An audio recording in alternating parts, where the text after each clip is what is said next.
Magic in D&D is an art. It's a science. It's in the blood. It's a mistake. It's on purpose. It's wild. It's written, felt, cast, held, and a million other things. And the Detect Magic spell forces us to talk about magic in a way that we don't often. Normally, we're just exploding fireballs or scaring the pants off of our friends and foes with Phantasmal Killer. But Detect Magic is a part of the game that isn't really supported under the three pillars of play: combat, roleplay, and exploration. Detect Magic is really all about investigation. So today, let's bust out our wands, our trench coats, and our microscopes, and let's get curious about magic. So Detect Magic reads as follows. For the duration, you sense the presence of magic within 30 feet of you. If you sense magic in this way, you can use your action to see a faint aura around any visible creature or object in the area that bears magic, and you learn its school of magic, if any. The spell can penetrate most barriers, but is blocked by 1 foot of stone, 1 inch of common metal, a thin sheet of lead, or 3 feet of wood or dirt. So there's some super clear specifics here, right? The things that block the sensing, how far it reaches, but it instantly raises a lot of questions. What does an aura even look like? How long does an aura last? What do different schools of magic look like? How do you know? How do you know that that's abjuration magic? So none of that is provided at all, which leaves it up to us, which is fun. And I've answered these questions and fleshed out a method of responding to the Detect Magic spell over years of play. But it all starts by going back to how magic works in your world. Part 1, the history of magic.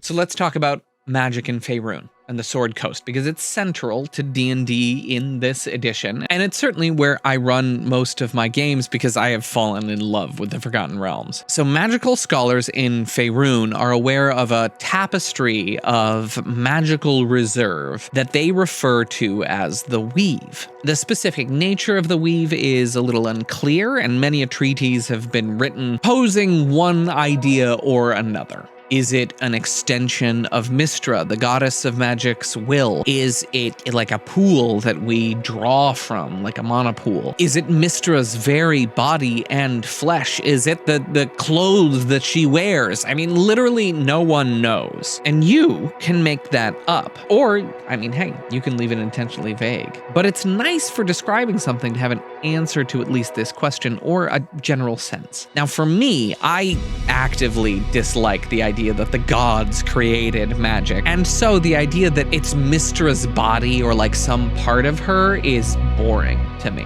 To me, the gods are fickle and they inherited this world as much as we did, and magic is inherently and elementally a part of the world as is fire or the wind.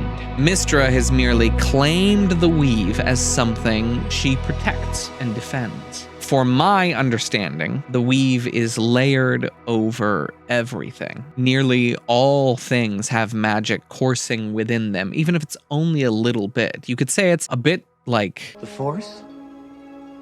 The Force is what gives the Jedi his power. It's an energy field created by all living things. It surrounds us, it penetrates us, it binds the galaxy together. My inspirations are clear. But also, the warp is our greatest gift and also our greatest threat. It is a curse and boon, a hope and terror, a raging inferno through which we must plunge, or else be lost. It has a dark side, too. As a result, a spellcaster is someone who can reach out, see, and even touch that ethereal connective force. They can pull and adjust, they can add, reshape, and like a seamstress making adjustments to the weft of a garment, they can literally change the shape of the world. So that, for me, is how the core of it works. The next layer is how do we perceive magic. And how does the study of magic take shape and inform us of how our characters think of magic and therefore how we talk about it? Part 2, the color of magic. It's all references today. Wizards study magic, but they have none inherently, so all of their understanding of it comes through deeply ingrained knowledge in how the world works, that's why wizards publish all the books, which is why the rest of the world thinks of magic and spells in terms of schools of magic, because that's how wizards comprehend this strange force of the weave. We as humanoid creatures, at least the ones that we understand, we like to put things in boxes, and this is just a continuation of that impulse. That's all that the schools of magic are. There are some lost and incredibly rare schools of magic, chronomancy being the most recently discussed one in our modern lore, but all the schools of magic exist because when wizards cast the spell detect magic, they are revealed in a rainbow of colors into the human or humanoid mind. And detect magic,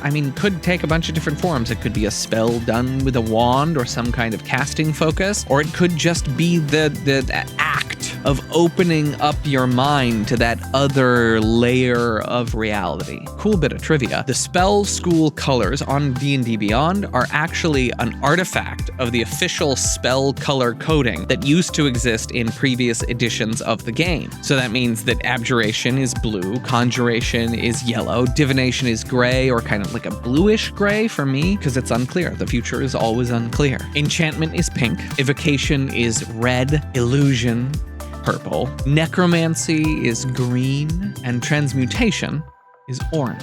Just a little artifact from the past of the game. I think it's really cool. Also, there's this pretty cool little piece of art that was made by Dr. Yoshiyahu. I hope I'm pronouncing that right. That are circles of magic that contain the signs of all the different spell schools in them with their colors, which is just a cool reference. I bet there's a deeper breakdown of this to do with how all of these magical symbols relate to symbols of the arcane in our world and the study of magic in our world, but that's beyond me at this time.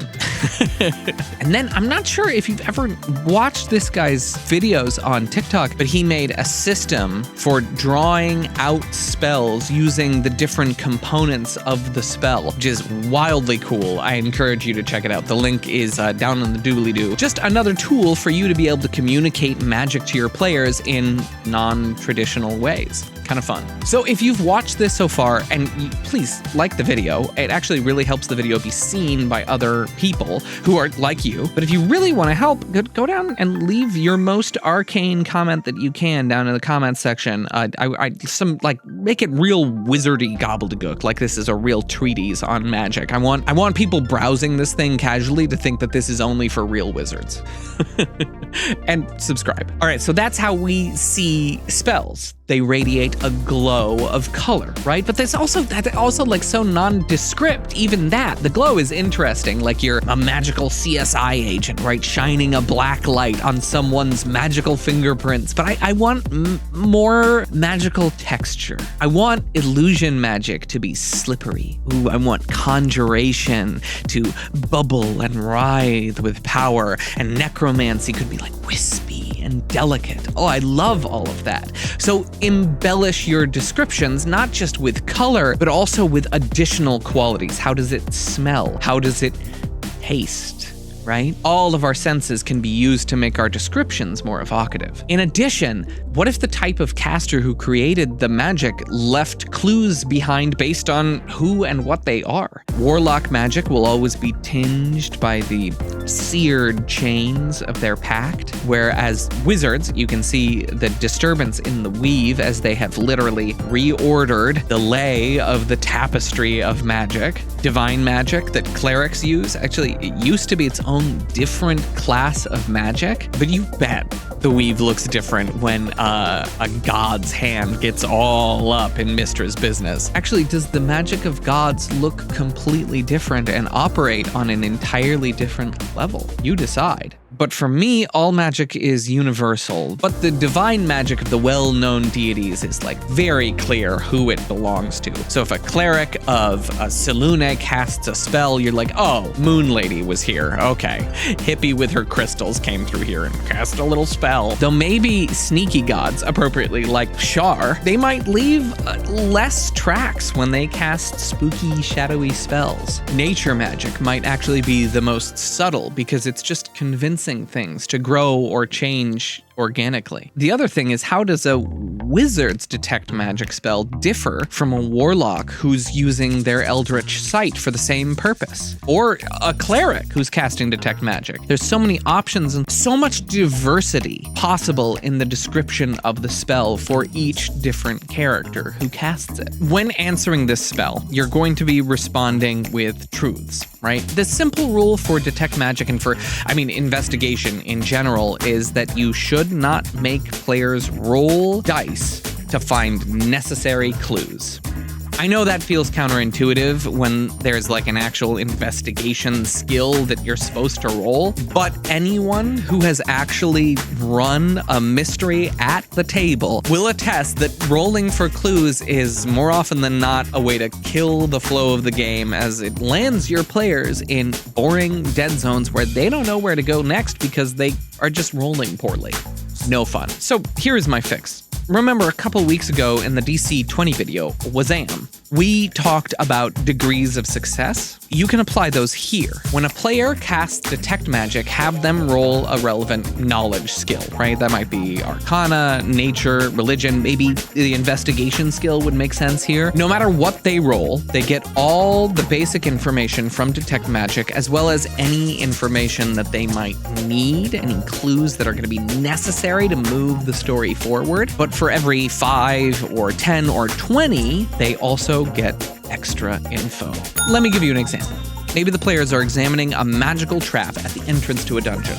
The rogue spotted the arcane carvings in the threshold, and now the wizard steps up to cast detect magic as the rest of the party sits down, takes a break, and sips their canteens. So you have the wizard roll arcana, and they roll an 18. That's 3 degrees of success over 0, 5, 10, 15, 18, right? You tell them, as a result, that the runes here are glowing with the deep, subtle, grayish blue light of divination, and that they are likely sensors for whatever trap is ahead. That's basic information, but they've earned 3 more clues. So you have to improvise and think about the dungeon and the caster who cast it, and also what your intention for that magic being there was. Maybe there's a light haze of crackling evocation magic that is attached to a scrap of desiccated fabric that's on the floor that they hadn't noticed before. That could be related to the effect of the trap. The runes in the threshold are so carefully carved that they were definitely done by a wizard, and not just any wizard, but a trained wizard, like classically trained. And not only that, but for their final degree of success, you can say that the wizard player recognizes some of the embellishments on the runes. The wizard who carved these runes was trained at Silvery Moon Academy of the Magical Arts.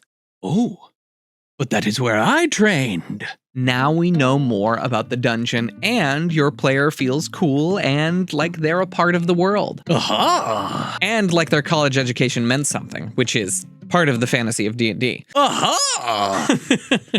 In this case, detect magic wasn't a small throwaway spell. It taught us something, and it became an active part of the investigation and the exploration. But this is just the basics. We've casually expanded a little from the core of the rules as written on the spell, but let's talk about some additional options for really taking detect magic to 11. Part 4, Beyond Detect Magic. The spell implies pretty definitely that only active magic can be detected, and frankly, I find that super boring. Magic is powerful. It's a disruption of the world's order, bending existence to your will. It should leave behind some scars on the tapestry. I love my players being able to dig up clues from magical crime scenes, getting hints about what spells were cast, cast, what kind of caster slung them, and then even being able to trace them using latent magical energy. It feels like a CSI Temeria, and I love it so much. It's got that Witcher vibe where you're like investigating this scene that happened. Having magic be a catch-all for doing things without getting caught is boring. Other magicians would have come up with ways to deal with that. What if detect magic at higher levels could reveal even more than just this base amount of knowledge? What if you could upcast it to understand the time that this spell was cast, the method that it was cast with, any additional material components used, even maybe finding a literal magical fingerprint that the caster could recognize if they ever saw the mage sling a spell in person. How cool would that be? Discovering that the Duke's magical advisor is the murderer after you see him casually cast prestidigitation in a boardroom meeting. Awesome. Epic moment of play.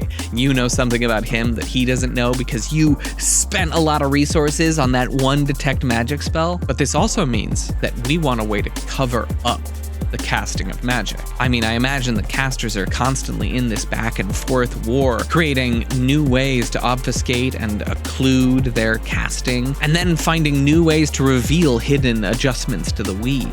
To add this with a simple mechanic, I think that a caster should be able to spend a spell slot of the same level as the one that they are casting to cover it up. When someone tries to reveal the fingerprint of the spell, they make an opposing spellcasting check against the original caster. Upcasting the stealthing of the spell could result in bonuses to the test, or make it as simple as advantage, disadvantage, something like that. I also like the idea that this could be a sorcerer metamagic option, trackless spellcasting, and maybe arcane tricksters get natural advantage on these tests at like 8th level. It's kind of cool. It's a cool little adjustment to that subclass. So if you like the sound of any of these, I've put specific rules for them into a handsome document that is up on my Patreon for free. The link is down below in the doodly-doo. Head over there, grab it, and give me a follow. It is free. You can follow someone on Patreon for free, and you get actually consistent updates when they release something, not like on YouTube, where you're lucky